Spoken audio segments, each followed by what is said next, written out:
Hello दोस्तों, नमस्कार। मैं डॉक्टर गौस मोहम्मद हयात आज एक बार फिर से अपने मेंटो चैनल में फिर से एक बार उपस्थित हुआ हूं। आप सभी साथियों का मेंटोस यूट्यूब चैनल पे बहुत बहुत स्वागत है। एक बार फिर से आज आपके सामने उपस्थित हुआ हूं।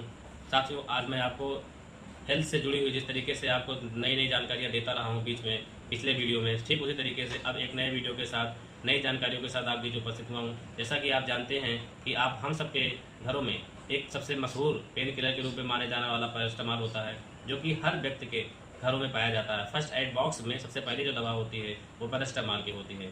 पैरास्टामॉल कब खाया जाता है, क्यों खाया जाता है, इन सब के बारे में और उसके डोज क्या है उसके बारे में बताते हैं। आप लोग जानते हैं कि सब जाने अनजाने में लोग क्या हुआ, कहीं भी पेन हुआ, किसी तरह का पेन हुआ, लोग क्या कहते हैं पैरास्टामॉल खा लीजिए, लेकिन उनको इस पता नहीं है कि पैरास्टामॉल का मुख्य कार्य क्या होता है, कब कहाँ दिया जाता है, कहाँ इसको सही देने की है, कहीं देना कहाँ नहीं देना है, इन सब के बारे में आपको बताते हैं। तो चलिए हम चलते हैं अपने टॉपिक पे। पैरास्टामॉल क्या है, कितने एमजी का आता है, कितने एमजी को देना चाहिए, कितना बच्चों में देना है, कितना जो है बड़ों में देना है। तो सबसे पहले पैरास्टामॉल के बारे में आपको बताते हैं। पैरास्टामॉल एक एनाल्जेसिक दवा है जिसको हम पेन किलर के रूप में भी इस्तेमाल करते हैं और फीवर होने पर इस्तेमाल करते हैं। फीवर होने पे या फ्लू हो गया, इसमें हम पैरास्टामॉल का इस्तेमाल करते हैं। अमूमन हर लोग इसका इस्तेमाल करते हैं, लेकिन अब पैरास्टामॉल का मुख्य कार्य जो होता है, अगर व्यक्ति को बुखार हो गया है और शरीर में सर में दर्द है और फ्लू हुआ है, तब तो इस दवा को हम दे सकते हैं। पता लगा कि हमारे पैर में दर्द है, पैर के जोड़ों में दर्द है, तो इस दवा को हम नहीं देते, लेकिन लोग इस दवा को हर जगह इस्तेमाल करते हैं।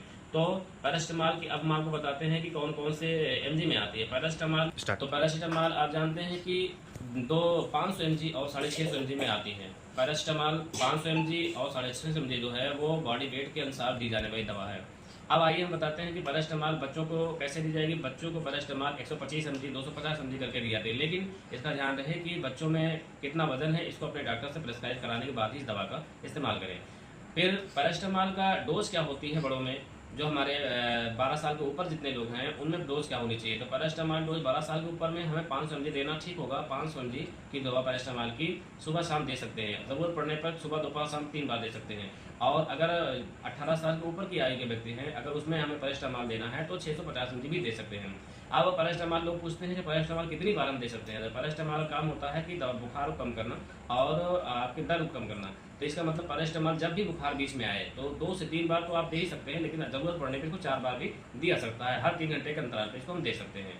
इस तरह से ये रहा आपका डोज। अब हमें बताते हैं कि किस किस मरीज को ये दवा का इस्तेमाल बहुत ही कम करना चाहिए। तो सबसे पहले आप जान रखें ये दवा पहले जाती है, सबसे पहले हमारे लीवर को अटैक करती है, जो कि अगर मान लीजिए कोई व्यक्ति लीवर से बीमार है, लीवर की बीमारियों से बीमार है, तो अगर उसकी लीवर की दवा चल रही है तो उसको इस पैरास्टामॉल दवा खाने से अवॉइड करना चाहिए। साथ ही साथ प्रेग्नेंट वोमेन जो होती है, प्रेग्नेंट महिला होती है, उनको पैरास्टामॉल की दवा खाने से अवॉइड करना चाहिए, क्योंकि पैरास्टामॉल से उनके बच्चे को नुकसान हो सकता है। अगर उनको दर्द की दवा खानी है तो उनकी जगह पे आप एनाप्रोटान टैबलेट ले सकते हैं, जिससे कि पेन थोड़ा सा राहत मिल जाएगी। बहुत हल्की दवा होती है। तो ये थी आपके पैरास्टामॉल की तमाम सारी जानकारियाँ। अब मैं उम्मीद करता हूँ कि आप लोग मेरी दी हुई जानकारियों से संतुष्ट होंगे। अब इस जानकारी को मैं दे रहा हूँ, इसके साथ आप सबसे पहले ये ज़रूरी है कि जो मैंने जानकारी दी इसको अगर हो सके तो अपने डॉक्टर से परामर्श करें। इसके प्रिस्क्राइब करने के बाद ही दवा खाएं। कोई भी एलोपैथी दवा हो तो अपने डॉक्टर से प्रिस्क्राइब करने के बाद ही इस दवा को खाएँ।